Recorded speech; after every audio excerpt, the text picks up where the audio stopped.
buenos días, tengan todos, amados hermanos. Abramos nuestra Biblia esta mañana en Marcos capítulo 6. Hemos llegado ya a Marcos capítulo 6. Estamos iniciando este capítulo con este mensaje que se titula El profeta sin honra. Vamos a leer los versículos del 1 al 6. Esta es la palabra de Dios, inspirada, inerrante, suficiente, autoritativa. Dice así la palabra de Dios. Salió Jesús de allí y vino a su tierra, y le seguían sus discípulos. Y llegando el día de reposo, comenzó a enseñar en la sinagoga, y muchos, oyéndole, se admiraban y decían: ¿de dónde tiene estas cosas? ¿Y qué sabiduría es esta que le es dada, y estos milagros que por sus manos son hechos? ¿No es este el carpintero, hijo de María, hermano de Jacobo, de José, de Judas y de Simón? ¿No están también aquí con nosotros sus hermanas? Y se escandalizaban de él. Mas Jesús les decía: no hay profeta sin honra, sino en su propia tierra, y entre sus parientes, y en su casa. Y no pudo hacer allí ningún milagro, salvo que sanó a unos pocos enfermos, poniendo sobre ellos las manos. Y estaba asombrado de la incredulidad de ellos, y recorría las aldeas de alrededor, enseñando. Oremos. Gracias te damos, mi Señor, por la oportunidad, el privilegio, Señor, que por tu misericordia y tu gracia, Señor, sobre nosotros nos permite estar aquí, reunidos, Padre, como tu cuerpo, Señor. Te doy las gracias, Señor, por tu Hijo amado, inocente, que fue a morir en lugar de pecadores como nosotros, Señor, y que por su muerte hemos sido salvos, Padre. Te pedimos que nos ayudes, Señor, a ver a tu Hijo Jesucristo, que podamos, Señor mío, darnos cuenta de nuestra profunda necesidad de Él en cada segundo de nuestras vidas, Señor. Ayúdanos, Señor, a honrarte en este domingo, Señor. Ayúdanos, Señor, a levantar en nuestros corazones un clamor agradable a ti, Señor, por esa salvación tan hermosa que nos diste en tu Hijo. Te lo pedimos en el precioso nombre de Él. Amén. Tomen asiento, amados hermanos.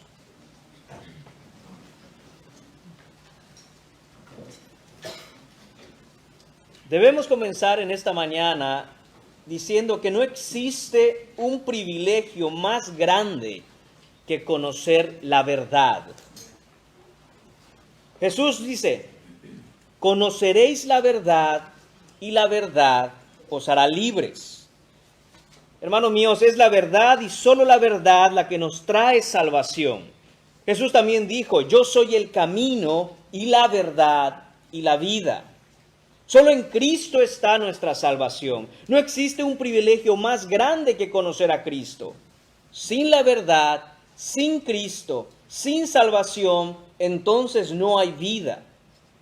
En la mentira, conformados al mundo, en condenación, solo hallaremos muerte. Es por eso que la incredulidad a la verdad, a Cristo, es la más trágica realidad que alguien pudiera imaginar. Muchas veces pensamos en diferentes cosas trágicas que pudieran ocurrirnos y tememos. Pero a veces olvidamos que la tragedia más grande que puede ocurrir es de hecho no tener fe en Jesús. La incredulidad es mortal. La incredulidad es camino de muerte. En la incredulidad solo encontrarás agonía, destrucción, exterminio, mortandad. Dice la palabra de Dios: el justo por la fe vivirá. Lo opuesto también es cierto. El impío por su incredulidad morirá. Nada bueno hay en la incredulidad y debemos huir corriendo de ella a encontrarnos con Jesús para salvación. Aunque a veces vemos y constantemente el mundo, el sistema mundano, propone la incredulidad como algo agradable, algo sofisticado, algo educado, elegante. La realidad es que esas palabras son palabras muertas de gente muerta. Vi una imagen hace poco en redes sociales.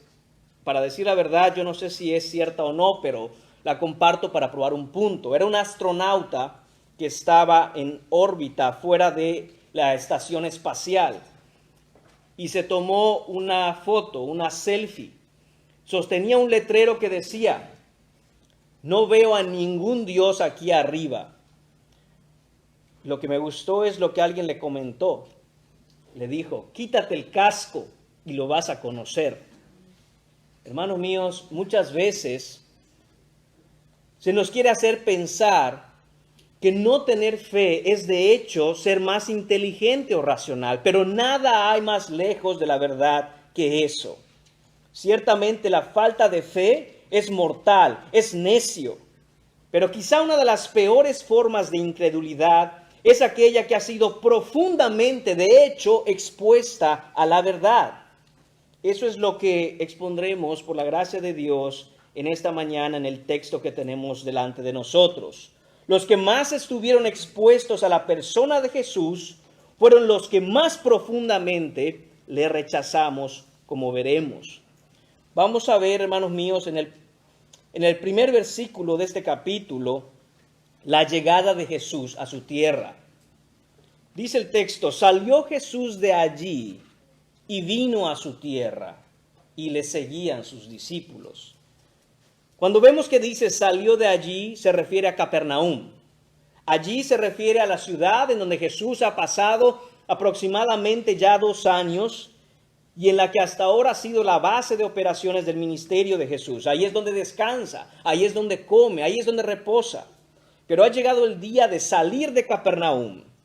En Capernaum Jesús ha hecho grandes milagros. La gente ha escuchado el evangelio. Y aunque con estos grandes milagros Jesús predicaba la verdad, la realidad es que la mayoría de la gente que estaba ahí tenía puestos sus ojos únicamente en los milagros de Jesús y no en la redención que Jesús ofrece. Quieren abrazar a Jesús como sanador, como milagrero, pero lo rechazan como el Señor y Salvador que en realidad es. Vemos en Mateo capítulo 11, en el versículo 23, que Jesús diría esto acerca de Capernaum: y tú, Capernaum, que eres levantada hasta el cielo, hasta el Hades serás abatida. Porque si en Sodoma se hubieran hecho los milagros que han sido hechos en ti, habría permanecido hasta el día de hoy. Hermanos míos, quizá nada es más directo y crudo que escuchar que a uno lo comparen con lo peor de lo peor. Capernaum está siendo de boca de Jesús comparado con Sodoma. Esto es lo que está haciendo Jesús. ¿Por qué? Esto lo hace a causa de la falta de arrepentimiento en la gente de Capernaum. Con esto Jesús se lava las manos, habiendo ya predicado con poder en Capernaum, y ahora Él no es responsable del futuro de ellos. Han escuchado el evangelio, se les ha predicado la verdad, y Jesús ha confirmado que Él es el Señor, Él es el Mesías prometido, con grandes señales y milagros portentosos. Ahora sale de ahí, y sale de ahí para siempre. No volverá a Capernaum a predicar jamás, y solo regresará cuando le fuera necesario pasar por ahí para dirigirse a otras ciudades. Y esto, hermanos míos, nos debe recordar que a cada uno de nosotros se le ha dado un tiempo y una oportunidad de creer. Y no vaya a ser que le rechacemos al punto de que ese tiempo y esa oportunidad pasen y que el Señor diga: hasta aquí llegué contigo. Y entonces el corazón que escuche el evangelio se endurezca cada vez más y más, y se endurezca de tal manera que sea posible ser abandonado a las propias concupiscencias, como nos dice Romanos capítulo 1, que Dios abandonó a las personas a sus concupiscencias. También nos dice que vino a su tierra, esto es Nazaret. Jesús nace en Belén, pero desde muy chico es llevado a Nazaret y es ahí donde crece, es ahí donde vive su madre, es ahí donde viven sus hermanos. Él creció ahí antes de salir del taller de carpintería donde trabajaba, pasó casi 3 décadas ahí. La gente de su pueblo lo conoce. Nazaret es una aldea muy pequeña. Se cree, los estudiosos afirman, que en Nazaret no habían más de 400 personas aproximadamente. Eso quiere decir, hermanos míos, que quizás estuviéramos hablando de unas 8 familias judías. Todos ahí se conocen y saben quién es Jesús, lo han visto crecer. Probablemente lo vieron correr de niño con los demás niños. Le conocen, le han visto, saben su nombre, conocen el testimonio de él. La Escritura nos dice que Jesús nunca pecó. ¿Cómo debió haber sido conocer a un niño que no tiene pecado? La gente de Nazaret lo supo, porque conocían a Jesús. Además, vemos también que el texto nos dice que le seguían sus discípulos. Esto quiere decir, hermanos míos, que Jesús no fue a hacer una visita familiar. Estaba con sus discípulos porque iba a predicar a Nazaret. Estaba con sus discípulos porque era parte de la agenda en su ministerio. Y ahora ha llegado a su tierra. Ha llegado a Nazaret y está a punto de empezar a predicar entre gente que le conoce desde niño. Esto nos lleva, hermanos míos, al segundo punto de esta mañana. La enseñanza de Jesús a los suyos. Dice el versículo 2, y llegado el día de reposo, comenzó a enseñar en la sinagoga. Aquí vemos a Jesús habiendo llegado a Nazaret. Y aunque no sabemos exactamente qué día llegó, lo que sí sabemos es que cuando el día de reposo llegó, él estaba ahí en la sinagoga. Nunca vamos a ver que la Escritura diga, y llegando el día de reposo, Jesús durmió un poco más tarde porque estaba cansado. Había tenido una semana de trabajo tan fuerte. Así que el día de reposo lo aprovechó para descansar. Tampoco leeremos nunca que habiendo llegado el día de reposo, Jesús decidió ir a relajarse pescando con sus discípulos. No, hermanos míos, sino que Jesús, sabiendo lo que significa el día del Señor, estaba siempre en la sinagoga, en la casa de Dios, honrando a Dios, predicando la palabra de Dios, alimentándose con el pueblo de Dios. Y eso nos muestra, hermanos míos, la tremenda necesidad que tenemos nosotros de dar la importancia al día del Señor como Jesús se la dio. Él estaba ahí y ahora ha sido invitado a predicar. Jesús no podía entrar en la sinagoga simple y sencillamente decir voy a predicar, sino que la gente de su pueblo ha escuchado lo que está sucediendo alrededor de Capernaum, en Decápolis, en todas las ciudades donde él se para, y ahora lo tienen ahí. Y el hombre encargado de la sinagoga le dice, predícanos. Vamos a escuchar a Jesús, el carpintero. Y ahí está, hermanos míos, entrando Jesús en la sinagoga en el día de reposo y dice, comenzó a enseñar. Inmediatamente comenzó a enseñar, a predicar, a anunciar, a proclamar, a publicar el reino de los cielos. Recordemos, hermanos míos, que Jesús tiene como piedra angular de su ministerio siempre la enseñanza, siempre la instrucción. Vemos que eso ha sido así desde que comenzamos Marcos. En Marcos capítulo 1, versículo 14 leemos, Jesús vino a Galilea predicando el evangelio. Vemos en el mismo capítulo 1, pero en el versículo 21, entrando en la sinagoga, enseñaba. Vemos también en los versículos 38 y 39. Él les dijo, vamos a los lugares vecinos para que predique también allí, porque a eso es que he venido. Vemos en los versículos del capítulo 2, el versículo 2, inmediatamente se juntaron muchos, de manera que ya no cabían ni aún en la puerta, y les predicaba la palabra. En el mismo capítulo 2, pero en el versículo 13, después volvió a salir al mar, y toda la gente venía a él, y él les enseñaba. Vemos también lo mismo en el capítulo 4, versículo 1. Otra vez comenzó Jesús a enseñar junto al mar. Vemos en el capítulo 4, versículo 33, amados hermanos, que está de nuevo Jesús diciendo, con muchas parábolas como estas les hablaba la palabra. Vez tras vez en que Jesús tenía gente a su alrededor, él no perdía el tiempo hablando de cualquier cosa. Empezaba a enseñar la verdad de la Escritura. Empezaba a enseñar, a instruir, a predicar. Y eso es necesario entenderlo porque si Él es un maestro, todo aquel que le sigue debe ser un estudiante. La pregunta es, ¿eres tú estudiante del maestro? ¿Eres tú discípulo de Jesús? ¿Cómo estás diligentemente esforzándote para aprender lo que el maestro tiene que enseñar? A eso es que vino Jesús. Él lo ha dicho ya en Marcos capítulo 1, versículo 38, como leí hace un momento. A eso es que ha venido. Y nosotros no podemos, hermanos míos, simplemente pensar que Jesús es un osito cariñosito que tiene mucho amor para todos. Ciertamente Dios es amor, pero Él vino a salvar por medio de la predicación del Evangelio y ha venido a enseñar. Debemos, por lo tanto, hermanos míos, hacer el esfuerzo de aprender. Todo aquel que no esté aprendiendo no puede decir que es un discípulo del maestro, porque solo aquel que aprende del maestro es en verdad discípulo. Vemos también, hermanos míos, que al entrar él a la sinagoga y empezar a enseñar, está cumpliendo con una de las funciones que solo el Mesías podía cumplir. Por supuesto, ser el Salvador es lo número uno, pero también y al mismo tiempo, Él es el profeta de la verdad. Jesús es el predicador por excelencia. Jesús es el profeta de Dios, la voz del gran maestro que enseña con pureza, con exactitud, con veracidad lo que está escrito.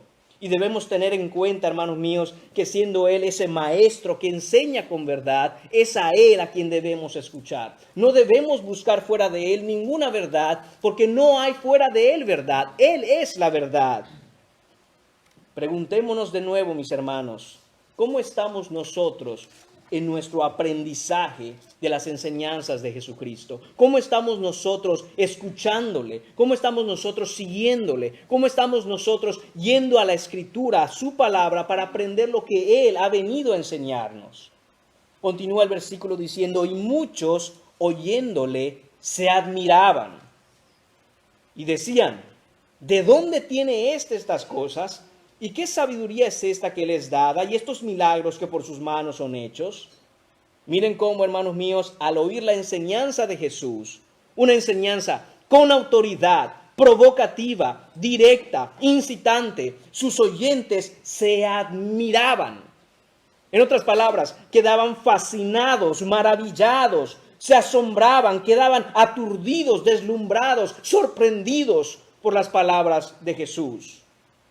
La raíz de la palabra para se admiraban significa literalmente en el original aplanar. Es como cuando se pone algo en el suelo, esa es la idea, y se le golpea con fuerza, con un objeto pesado para aplanarlo, para aplastarlo. En otras palabras, hermanos, la predicación de Jesús les pasó encima a estas personas como una gigantesca aplanadora y los dejó con la boca abierta, como si les hubiera caído un rayo en ese momento. Esa es la manera en que cuando Jesús predicaba, la gente que escuchaba quedaba pasmada, anonadada, aturdida. Nunca habían escuchado a un predicador así. Nunca habían escuchado la verdad dicha de manera tan directa, tan clara. Pareciera que Jesús sabe perfectamente cómo usar una espada más cortante que una espada de dos filos. Esa es la razón por la cual esta gente queda asombrada de esta manera, deslumbrada y admirada.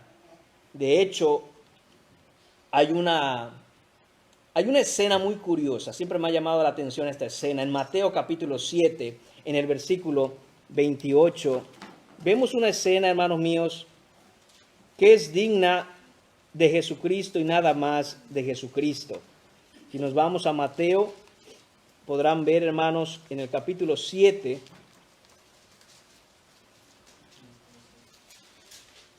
en el versículo 28, que dice, cuando terminó Jesús estas palabras, la gente se admiraba de su doctrina, porque les enseñaba como quien tiene autoridad y no como los escribas. Después de que Jesús en Mateo, desde el capítulo 5, está en el sermón del monte, el sermón por excelencia, el sermón de sermones, la gente se quedaba fascinada, admirada. Cuando escuchaban a este hombre, Jesucristo, Dios encarnado, tomar el púlpito tomar la palabra y empezar a enseñar lo que estaba escrito en el Antiguo Testamento. Todas estas personas que estaban expuestas a la verdad desde niños, porque eran judíos, quedaban asombrados de su doctrina. Esto es, que quedaban sin palabras. Yo no me imagino lo que es, hermanos míos, escuchar a alguien predicar la palabra de Dios de tal forma que yo quede mudo al escuchar las palabras de este hombre. Esa es la manera en que predicaba Jesús. Esa es la manera en que Jesús hablaba a sus oyentes. En Juan capítulo 7, versículos 45 y 46, hay otra escena que también debemos nosotros considerar.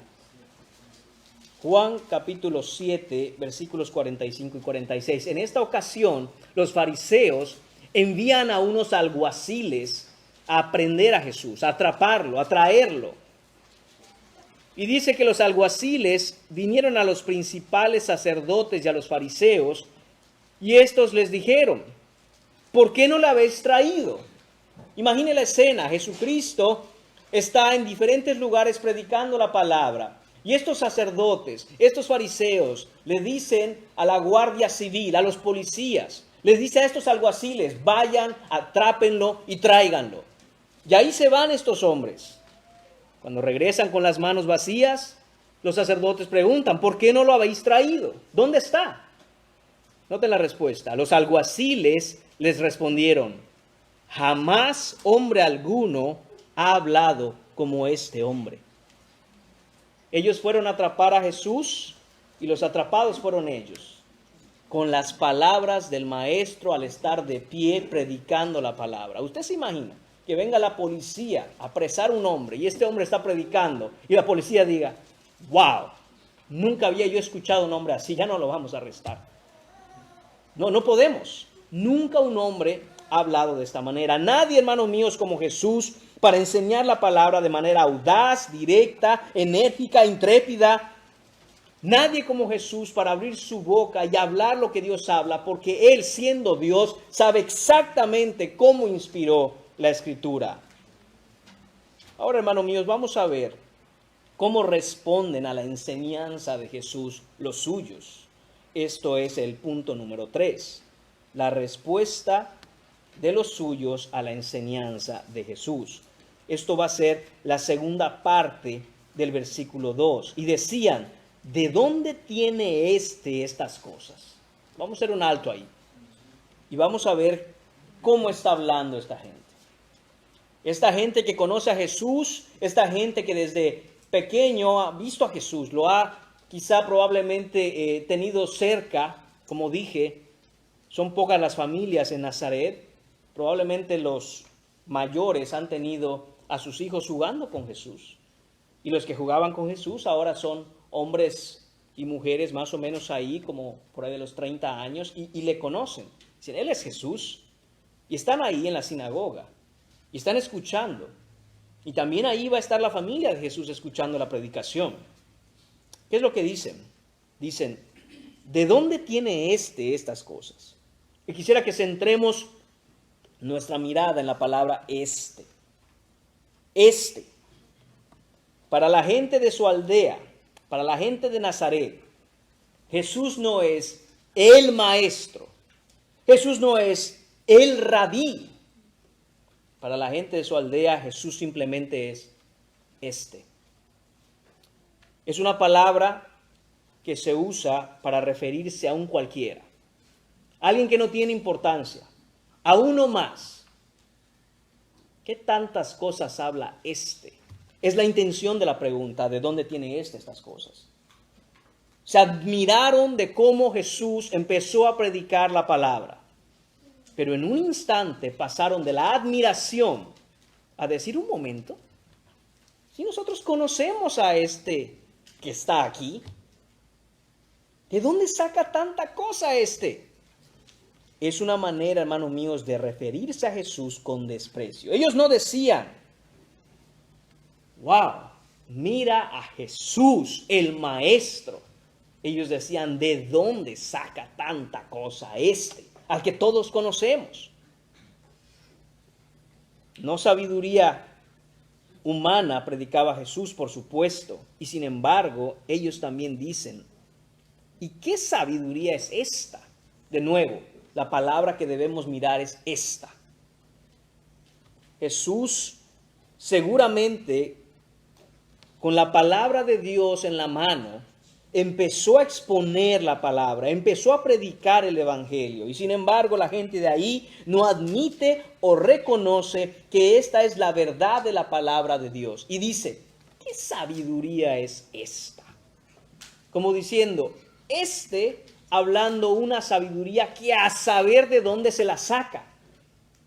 Él no es estudiado, él no es un sacerdote, él no fue instruido en la sinagoga. ¿De dónde habla como habla? ¿Qué tantas cosas estará inventando? Ese, hermanos míos, es el punto. Ese, hermanos míos, es la intención y el propósito con que estas preguntas la gente está cuestionando lo que Jesús está hablando. No pueden creer y no pueden pensar que aquel pequeño niño que ellos en su entorno conocieron y lo vieron crecer y ha trabajado en un taller de carpintería por décadas, ahora se levante y hable y exponga y predique como predica, de tal modo que empiezan a decir, ¿y qué le pasa? ¿Qué tanto habla? ¿Qué sabiduría cree que habla? A pesar de los sorprendidos que estaban por la manera en que se les predicó, sus corazones duros como los pedregales de la parábola que narró Jesús a sus discípulos en capítulos anteriores, en un instante pasaron de estar fascinados con la predicación y en un instante ahora rechazan el mensaje y rechazan al mensajero. ¿Qué son estos milagros que hace este? No para esto aquí, hermanos míos, sino que en el versículo 3, la gente empieza, o más bien continúa murmurando. ¿No es este el carpintero, hijo de María? ¿No es este el hermano de Jacobo, de José, de Judas y Simón? ¿No están también aquí con nosotros sus hermanas? Noten el desprecio, hermanos míos. El carpintero. Este no es un hombre importante. Este hombre no es instruido. Nunca lo ha sido, nunca lo fue, nunca lo será. Es simplemente el carpintero. Él nunca ha ido a ser instruido en la sinagoga. Él no es un levita. Él no es un maestro de la ley. ¿Qué credenciales puede tener este carpintero para venir a hablarnos como nos habla? ¿Quién se ha creído el carpintero que es? Ahora, el chico del pueblo fue a visitar la ciudad y regresa creyéndose el importante. No es nada más que un simple carpintero. Lo que vemos aquí, hermanos míos, es cómo Jesús, al tomar su posición como Mesías, la gente más cercana a él no acepta el cambio. Es como decirle a Jesús, mira Jesús, has sido carpintero toda tu vida. Mejor déjate de jugar al predicador y regresa a la carpintería. Regrésate ahí a completar tu trabajo con madera, con clavos y con martillos. Y esta gente, hermanos míos, sin saberlo, no se da cuenta que Jesús de hecho terminaría su obra, sí, en el madero con clavos y con martillo, pero de una manera muy diferente a la que ellos imaginaban. Además, dicen, el hijo de María. Este es el hijo de María. Y hermanos míos, tal vez para nosotros, en nuestro tiempo, en nuestra cultura, el decir el hijo de María es inocente, no suena a nada malo, pero no hace 2000 años, no en la cultura judía, en donde se acostumbraba por respeto siempre identificar, sobre todo a los hombres, con el nombre del Padre. La gente aquí debió haber dicho Jesús, porque sabían su nombre, sabían quién él era. Jesús, el hijo de José. Eso es lo apropiado, eso es lo que debe ser, pero no lo hacen. Ellos dicen el hijo de María. ¿Por qué dicen el hijo de María? Algunos piensan que, bueno, lo que pasa es que José ya había fallecido. Pero hermanos, eso va mucho más allá de simplemente el hecho de que, de hecho, José ya había fallecido. Sino que es una manera, hermanos míos, de insultar, de ser grosero, de minimizar Ellos veían en Jesús, el Hijo de Dios, al carpintero, hijo de María. Haciendo referencia, hermanos míos, a esa situación que todo el mundo sabe en Nazaret y que no han olvidado. Y es que Jesús en realidad es un hijo ilegítimo. En realidad nunca quedó muy clara la situación de quién es el padre de Jesús. Un ángel visitó a su madre y el Espíritu Santo la embarazó. Esa historia estaba ahí guardada en la mente y en el recuerdo de todos en Nazaret. Y ahora, a propósito, como una falta de respeto, con una actitud burlona, casi en doble sentido, este es el hijo de María. Solo les faltaba decir, si saben a lo que me refiero. No tenemos claro quién es su padre. Nosotros tenemos un padre. Pero Jesús, el Hijo de Dios, a mí me parece más bien el carpintero, hijo de María. Todo esto, hermanos míos, lo murmuraba la gente cuando Jesús está explicando la palabra. Cuando Jesús quizá está a punto de terminar. Cuando Jesús está en un acto de amor y misericordia, presentándoles a la gente de su tierra el camino a la salvación. Pero ellos, en lugar de escuchar el mensaje, se centraron en aquellas cosas que eran el pretexto perfecto para rechazarlo a él y rechazar el evangelio. Este es simplemente el carpintero, el hijo de María. Además añaden, el hermano de Jacobo, de Judas y de Simón. Aquí están sus hermanos, Jacobo, José, Judas y Simón. Ninguno de ellos es creyente. Si este fuera el Hijo de Dios, los primeros que creerían fueran sus hermanos, pero ni ellos creen. Ese de nuevo es el punto que quieren hacer aquí.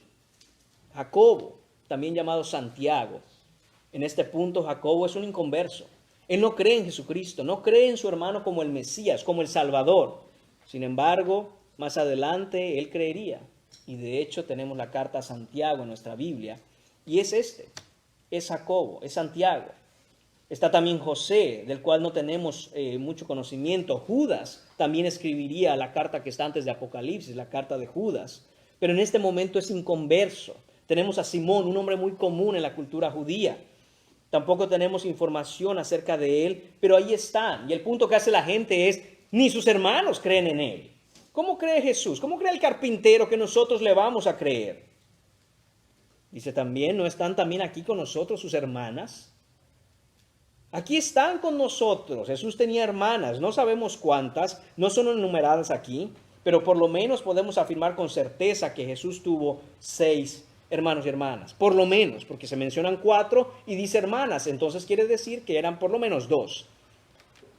Y aquí está Jesús, escuchando todo esto, hermanos míos, predicando la palabra como solo Él lo sabe hacer, y la gente mirando en otras direcciones.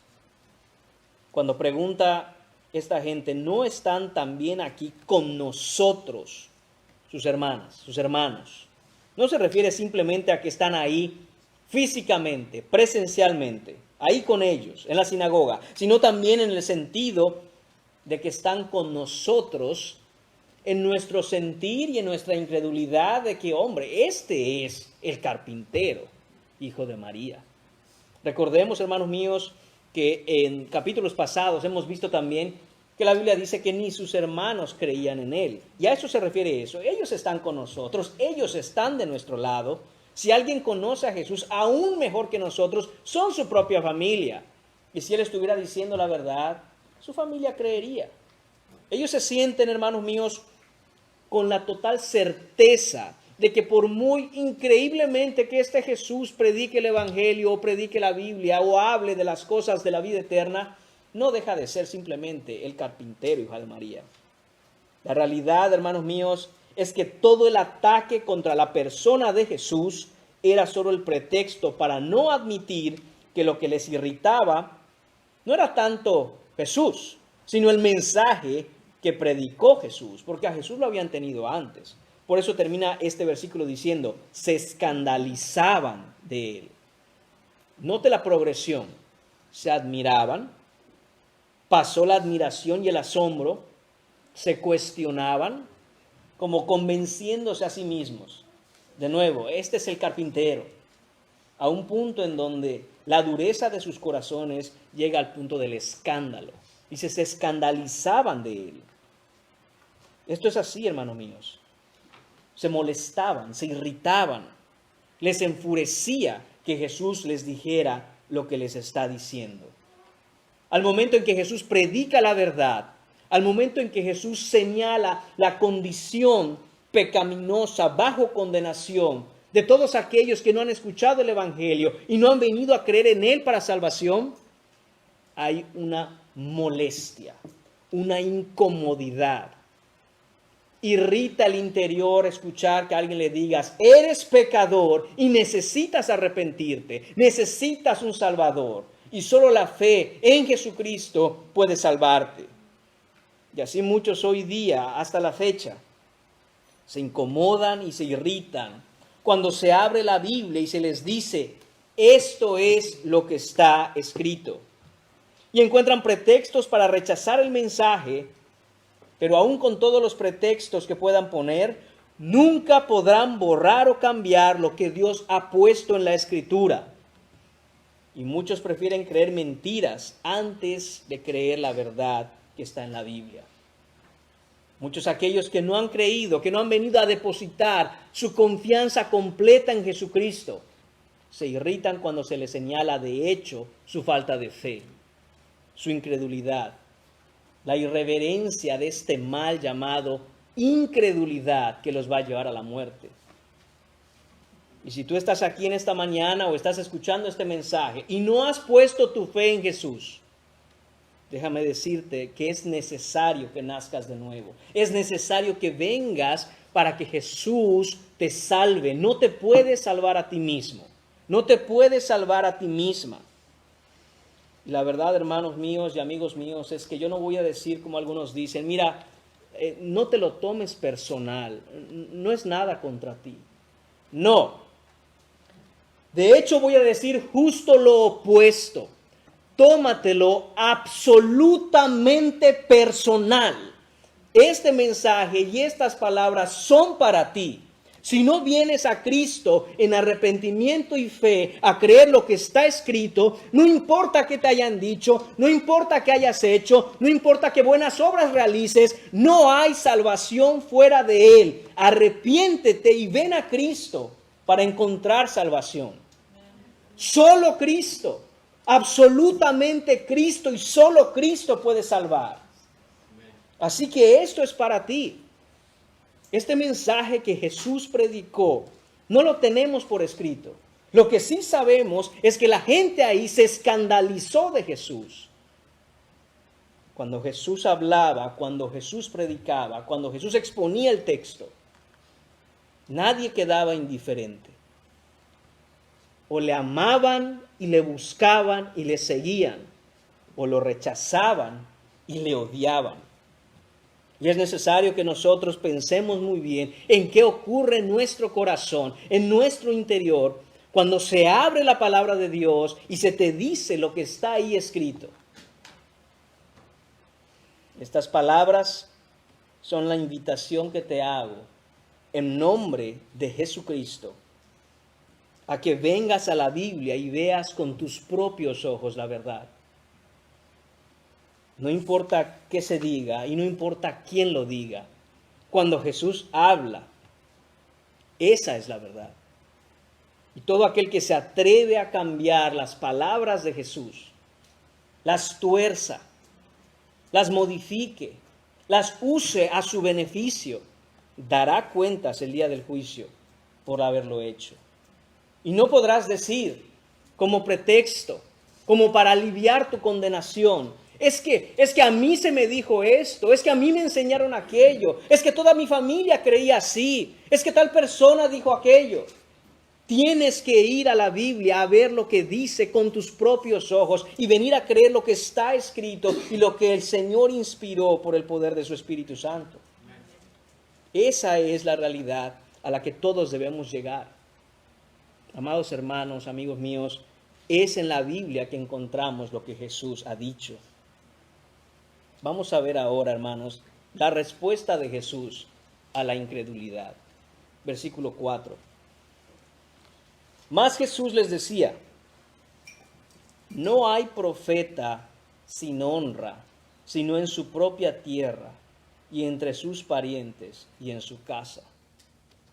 A veces las personas murmuran, balbucean y hablan a las espaldas de otros, y eso en realidad es un acto de cobardía. Pero en este caso, aunque ellos pudieran estar murmurando, no pudieron esconderse de Jesús. No pudieron esconder sus palabras de aquel que lo oye todo. Jesús los oye, y Jesús sabe del desprecio hacia él y el desprecio hacia el mensaje del reino. Y esto es lo que les dijo: no hay profeta sin honra, sino en su propia tierra. Jesús se identifica y se refiere a sí mismo como profeta. Como profeta, el enviado de Dios, el enviado por Dios para hablar a los hombres en el nombre de Dios. Esto significa que, aunque la gente de su tierra no sea más, para la gente de su tierra no sea más que un simple carpintero, Jesús está hablando no de su propia cuenta. Jesús está hablando con la autoridad conferida por Dios. Está hablando no por su propia iniciativa, sino por iniciativa divina. Él habla y no habla palabras suyas, sino las palabras que su Padre le ha dado que hable. Esto es lo que está haciendo Jesús. Cuando se oponen a Él, no se oponen simplemente a un carpintero, se oponen a Dios. Del mismo modo, cuando la Biblia es abierta y expuesta con fidelidad, cualquier rechazo al texto, cualquier rechazo a la Escritura, cualquier forma de odio hacia lo que la Biblia dice, no es un rechazo al mensajero, sino al Dios que inspiró lo que está en la Biblia. En otras palabras, cuando uno tiene un problema con aquel que habla desde la Biblia, en realidad es que tiene un problema con el que inspiró la Biblia. Y no se trata, hermanos míos, de deslindarse de responsabilidades por predicar el texto. Siempre tenemos una gran responsabilidad los que por la gracia de Dios estamos detrás de la Biblia, tratando de hacer nuestro mejor esfuerzo para explicar el texto. Pero en última instancia, el problema es con Dios, quien habló lo que está en la Biblia. Así que hay que considerar de nuevo lo que ocurre cuando se nos predica la Biblia. Y si nosotros tenemos alguna situación en nuestro fuero interior, en nuestra persona, debemos actuar en humildad de ir a la Biblia y orarle a Dios, pedirle que nos ayude a entender. Si no entendemos correctamente, hermanos míos, lo que la Biblia enseña, si nosotros creemos en un Jesús inventado o en un evangelio torcido, las consecuencias son consecuencias eternas. No son consecuencias ni pasajeras ni temporales. Entender correctamente y creer en lo que la Biblia dice es la diferencia entre vida y muerte. Es la diferencia entre eterna condenación y eterna salvación. Por eso es de una importancia tan profunda venir a ver qué es lo que la palabra dice y creer, no ser tardos y no ser duros de corazón para entender y para creer todo lo que la Biblia dice. Jesús además mira a aquellas personas y escucha a estas personas que están murmurando en su contra. Aquellos que mejor conocieron a Jesús, aquellos que tuvieron a Jesús durante todos esos años. Solo piensa en esto, la encarnación divina, Dios hecho carne, humanado. ¿Quién lo ha tenido más tiempo? ¿Quién lo tuvo mientras Él estuvo caminando en esta tierra con cuerpo humano? ¿Quién lo tuvo más tiempo? La gente en Nazaret. Obviamente vemos que pasó mucho tiempo en Capernaum. Obviamente vemos que Él predicaba en diferentes lugares y a todas las aldeas que pudiéramos pensar en sus discípulos que estuvieron más cerca de Él y convivieron con Él. Pero nadie como los de Nazaret, que le vieron desde pequeño pudieron ver la encarnación divina. probablemente a ellos mismos lo habrán tenido en brazos. Si nosotros pensamos en la gente a nuestro alrededor, quizá con la que crecimos, ¿no es cierto que nuestros hijos muchas veces los abraza a alguien que conocemos, nuestros propios familiares o aún amigos? ¿No muchas veces necesitamos y decimos, me lo cuido un par de horas? Yo no sé cómo fue Nazaret en ese tiempo, pero lo que sí sé es que esta gente estuvo completamente expuesta a la encarnación divina. Importante es también notar, hermanos, que Jesús les ha predicado. ¿Por qué? Porque no basta simplemente con decir, bueno, Jesús nunca tuvo pecado, testimonio tuvieron de lo que es andar en santidad, seguramente eso les hará creer. No, hermanos, Jesús no dijo, me han conocido toda la vida y han conocido mi vida ejemplar, seguramente eso les hará creer. No, Él abrió su boca y predicó. ¿Y por qué lo digo? Porque muchas veces se dice por ahí que la mejor predicación del Evangelio que podemos hacer es nuestra vida. Bueno, claro que entiendo el punto. No puedes decir creer y tener una vida que claramente demuestra que no tienes fe en Jesús. Pero es una mentira, hermanos. Es una mentira que podemos cerrar nuestra boca y simplemente con comportarnos moralmente la gente va a creer en Jesús. Es necesario abrir la boca y es necesario que las palabras que Jesús ha hablado las hablemos también nosotros y le digamos a la gente de la esperanza que hay de salvación solo en la persona y obra de Cristo Jesús, con todas sus letras y sin guardarnos nada. No podemos pensar que porque yo actúo bien, alguien me va a mirar y va a decir, oh, ahora tengo fe en Jesús. Eso es mentira, hermanos. Y de nuevo, quiero hacer énfasis, que entiendo el punto. El punto cuando se dice eso es que, por supuesto, el nombre del Señor es blasfemado entre los incrédulos, cuando aquellos que profesan ser de Cristo viven y actúan precisamente una vida opuesta al Evangelio. Pero es más que simplemente actuar. Hay que hablar. Esa es la manera en que el reino avanza. También nosotros, hermanos míos, debemos preguntarnos con respecto a todo lo que vemos en el texto. Esta gente estaba familiarizada con Jesús y desecharon su mensaje y le desecharon a Él. Debemos preguntarnos si nosotros no estamos tan familiarizados con el mensaje de Jesús, que escuchamos cada domingo, que tenemos cada vez que nos reunimos, que ha hecho crecer en nosotros una actitud quizá de apatía, de desgane, de descuido, de pasividad, de tibieza. Tal vez debiéramos preguntarnos si no es que estamos viviendo tibios, ni fríos ni calientes, sino tibios ante la persona y obra de Jesucristo y ante su palabra.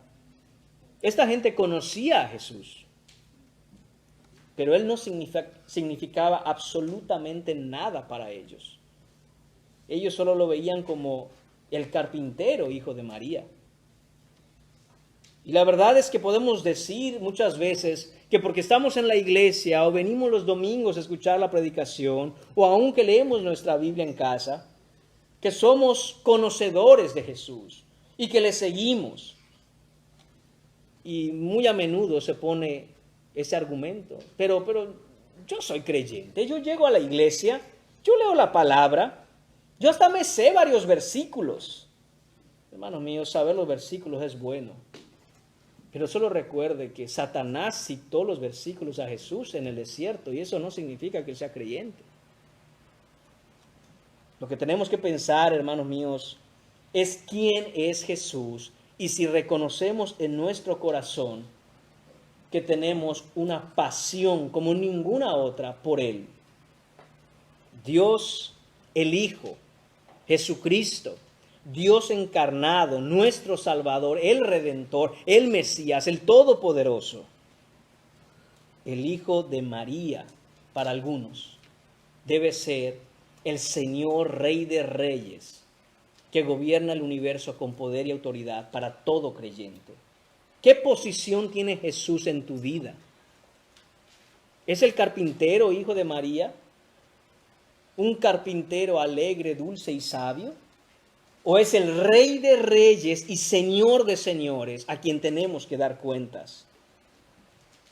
Si Dios no tiene, si Jesucristo no tiene la preeminencia y la importancia en tu vida, por sobre todas las cosas, yo te pido que reconsideres tu vida cristiana. Porque todo aquel que viene a conocer a Jesucristo queda asombrado, fascinado y enamorado de su persona y su obra, de tal forma que las otras pasiones que pudiéramos tener quedan en segundo término. Versículo 5 dice, y no pudo hacer allí ningún milagro, salvo que sanó a unos pocos enfermos, poniendo sobre ellos las manos. Este texto es muy interesante y debemos entenderlo bien. Dice, y no pudo hacer allí ningún milagro. No pudo hacer allí ningún milagro. Este versículo, hermanos míos, por favor, no significa de ninguna manera que Jesús no tuvo el poder para hacer milagros. Mucho menos significa, como algunos piensan y aún predican, que la fe humana activa el poder divino. Hermanos míos, esa es una mentira que viene de la mente de Satanás. Creer que el poder de Dios depende de la obra humana es una gravísima blasfemia. Gravísima, mis hermanos.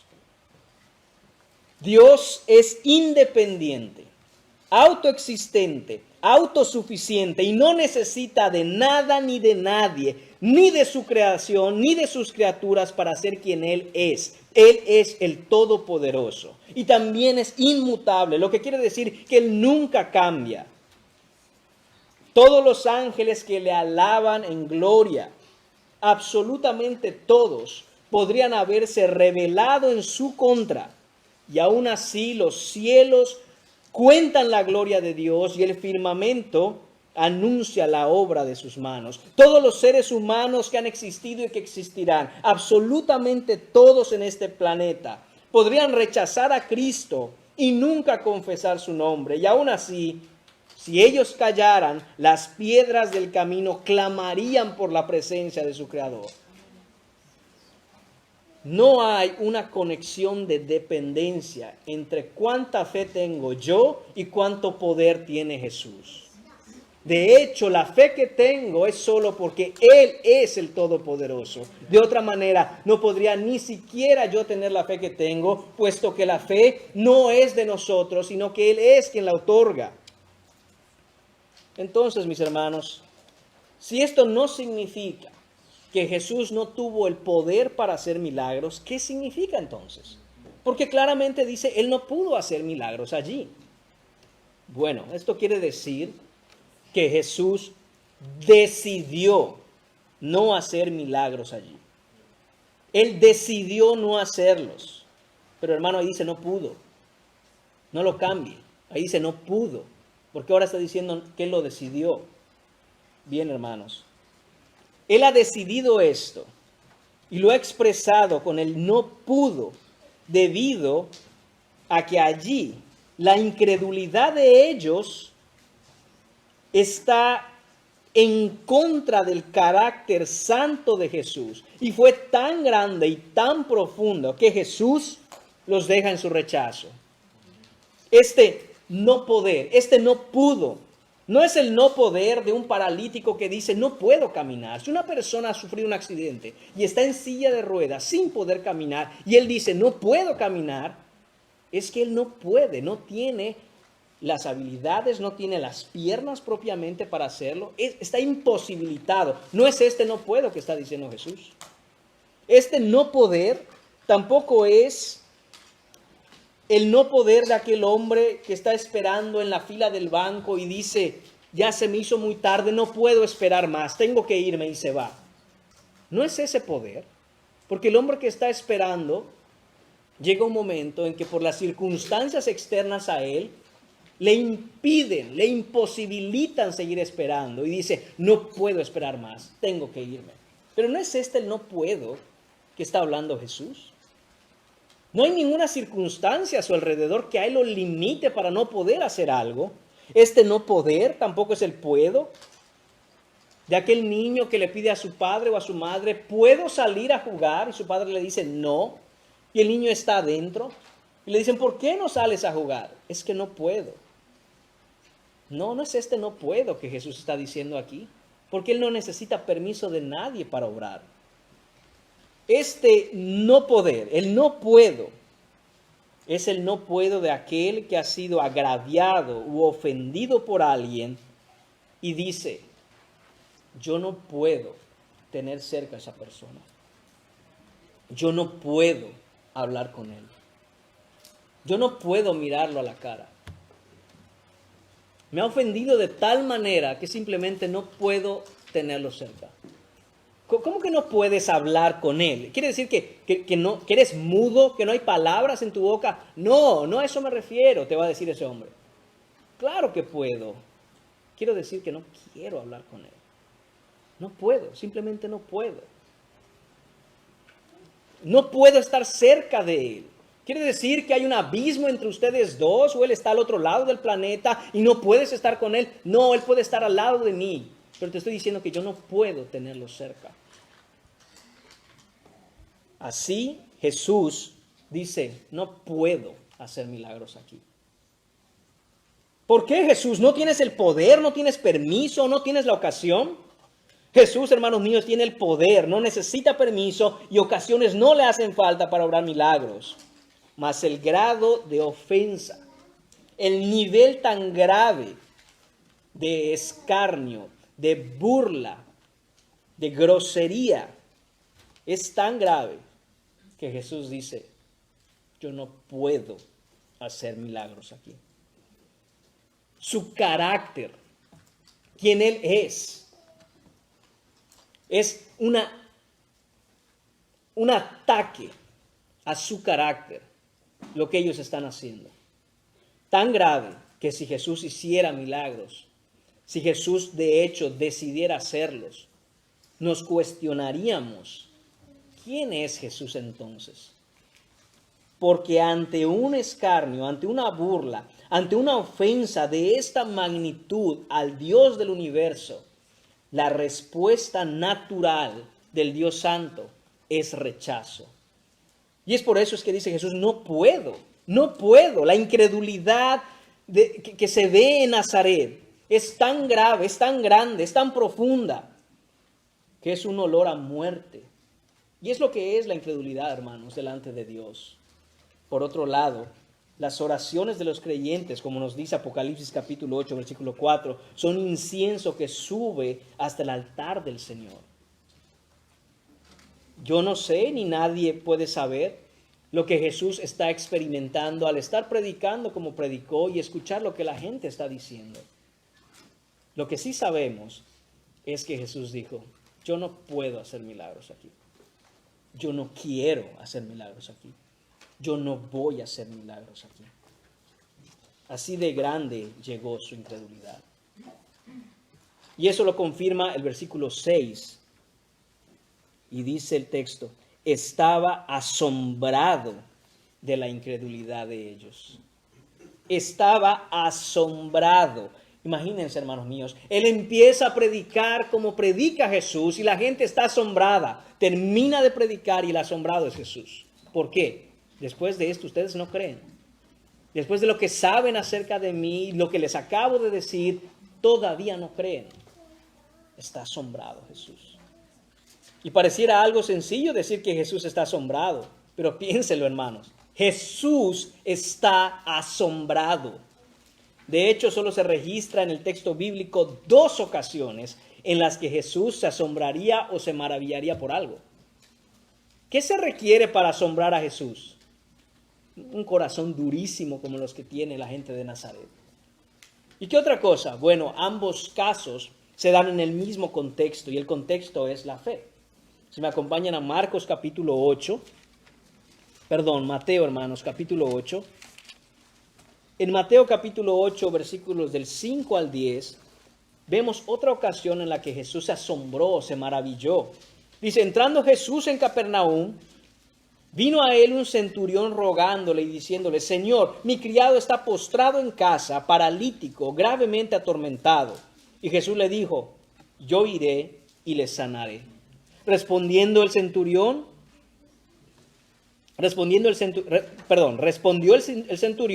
y dijo: Señor, no soy digno de que entres bajo mi techo, solamente di la palabra y mi criado sanará.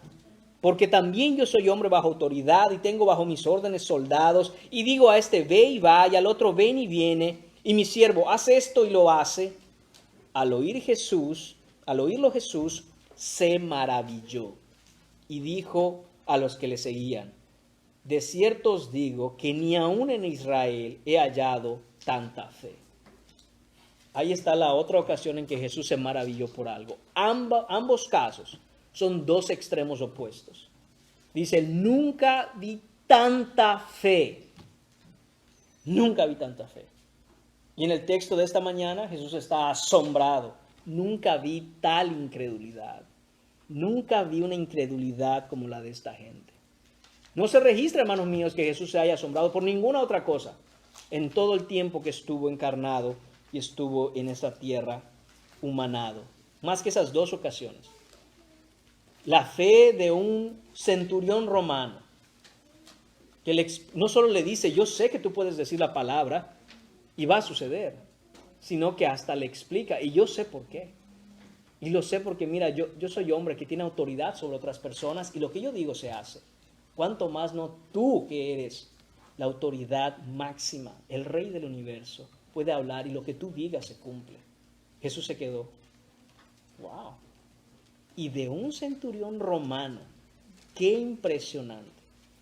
Es como un adulto cuando a veces habla con un niño y de una manera el niño tiene esa lucidez y ese entendimiento que a veces no es normal o no es común en los niños. Y dice: wow, este niño habla como adulto, entiende cosas, es entendido, wow. Yo me imagino que Jesús vio a este centurión así, dijo: wow, tú entiendes y tienes fe. Pero, hermano, regresando al texto, el asombro de Jesús entre la gente que más le conoció, su tierra, los suyos, con quienes creció, y el mensaje que les predicó ese día.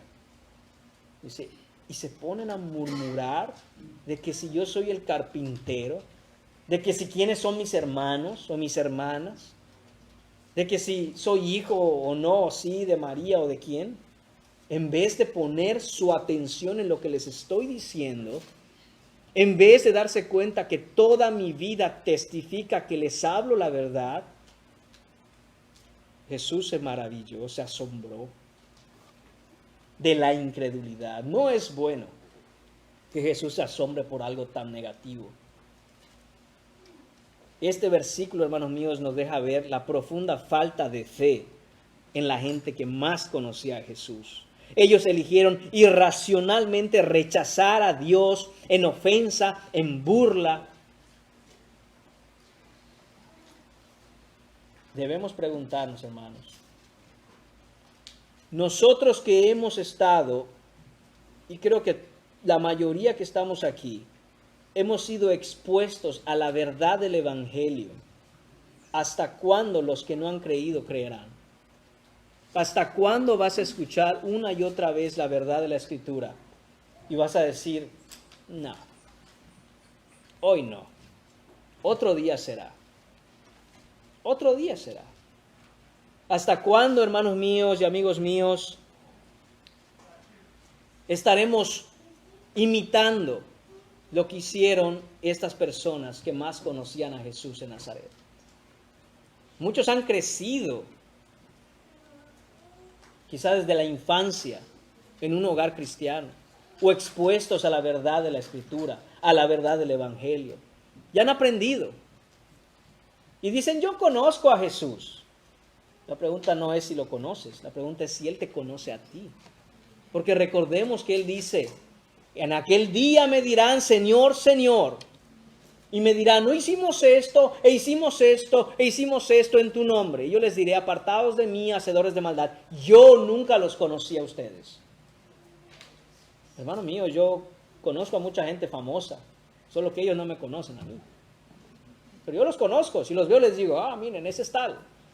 Yo veo en la tele y digo, ese es tal. Pero ellos no me conocen a mí. Yo no puedo ir a su casa y me van a dejar entrar y hola, ¿qué tal? ¿Cómo está? Somos amigos. Pues es lo mismo, hermanos. Usted puede decir, yo conozco a Jesús, yo conozco a Jesús.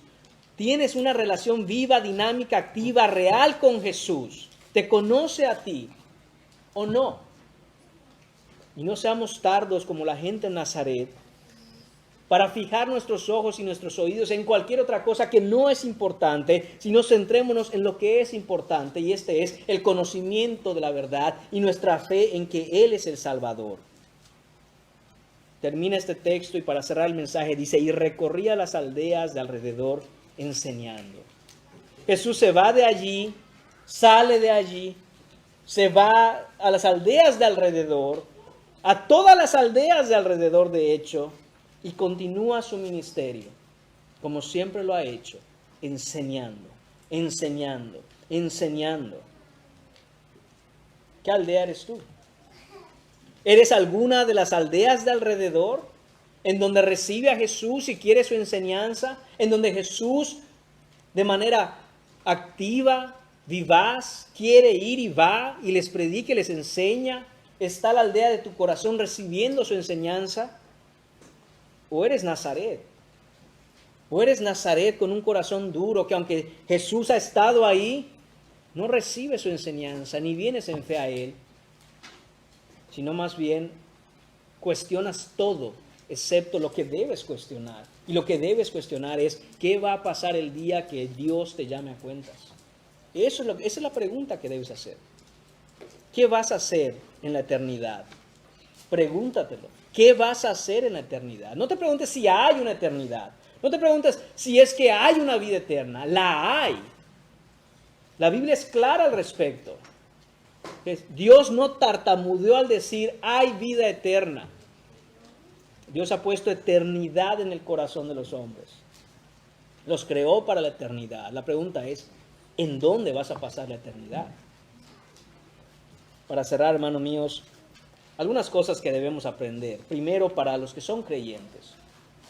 Hermanos, quizá el lugar más difícil en donde tenemos que llevar el Evangelio es a nuestra propia tierra, a nuestra propia familia y a los de nuestra casa. Quizá nos verán y dirán, ay, sí, ya cambiaste, ya te lavaron el cerebro. Ay, sí, yo te conozco, si yo sé quién eres, ya se te pasará la fiebre por Jesús y regresarás a ser exactamente el mismo que has sido siempre. Pero hermanos, eso no nos debe de importar. Debemos estar firmes en la fe y sin importar lo que el rechazo de incluso nuestra propia familia en la carne nos haga, entender que ahora servimos a Jesús y que es en Jesús en quien encontramos plenitud y gozo, porque hemos encontrado la salvación. Y para los que no son creyentes aún, los que todavía no han hecho una sincera, real, genuina conversión, confesión por Jesús, el mensaje es que no esperen. No esperen a que su oportunidad pase. No esperen a que el Señor decida ir a otros corazones a obrar, porque está asombrado de la incredulidad del tuyo. Ven hoy a Cristo en arrepentimiento y fe. Ven hoy de rodillas al Señor, rogando que te salve, para no acabar en el infierno, para no acabar en condenación eterna. Porque fuera de Él no hay salvación. La verdad os hará libres. Yo soy el camino, la verdad y la vida, dice Jesús. Fuera de Él solo hay muerte. ¿Qué esperas para venir a Cristo? Que sea hoy el día de tu salvación, es nuestra oración. Oremos. Señor Padre, te damos las gracias. Señor mío, porque todos éramos, Señor, igual que muchas personas que vemos en este texto, y nos burlábamos de ti, Señor, y nos burlábamos de los tuyos, de tu pueblo. Y con todo, Señor, tuviste misericordia para salvarnos. Con todo, Señor, tú tuviste amor para que el mensaje de salvación, tu glorioso evangelio, llegara a nuestros oídos, le hiciera la obra en nuestro corazón. Señor, así te pedimos por todos aquellos, Señor mío, que aún no han venido en arrepentimiento y fe, que aún no han puesto su confianza en ti, que aún tienen muchas dudas y muchas preguntas, y aún, Señor, muchos pretextos. Señor, que hoy sea el día, Padre, que puedan ir a tu palabra, a la Escritura, a ver lo que tú has hablado, a ver lo que tú has dicho, Señor, y entender que eres un Salvador amoroso y misericordioso, con los brazos abiertos para recibir al pecador más grande que viene arrepentido. Señor, pero que todo aquel que no viene en ti, Señor, que no viene a ti, Señor, que no viene para ti, mi Señor, será echado fuera en el día final. Ten misericordia de nosotros, Señor. En el nombre de Jesús te lo pedimos. Amén.